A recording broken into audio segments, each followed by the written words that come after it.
এক পাতিল লিয়েছে একবারে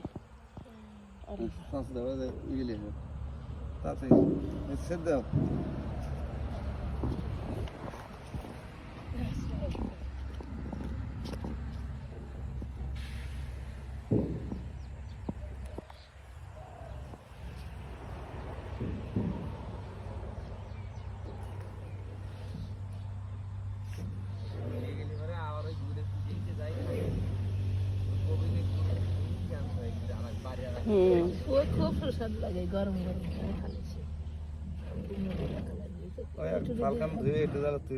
মুড়ি থাকলে বারে খালি মুড়ি তো দিলি মুড়ি ছেড়ে দিলি মানে মোয়া হয়ে যেত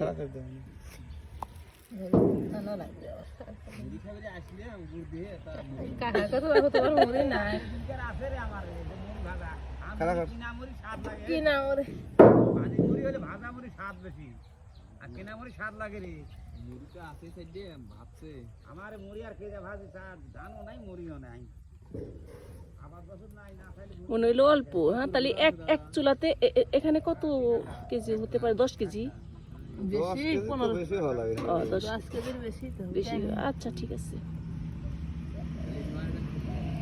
কোনো পাতিল মাপ দিয়ে আইনি দাঁড়ি দিলেন পাতিল মাপ দিয়ে পাতিল এটা আটা আটা হয়ে গেছে তাই না? হ্যাঁ হ্যাঁ ঠিক আছে। আর এগুলাকে আবার একবার জাল দিয়ে লাগবে না খাওয়া লাগবে খালি না? আমরা যেটা বাজার থেকে নিয়ে একটু জাল দিয়ে রাখি তাই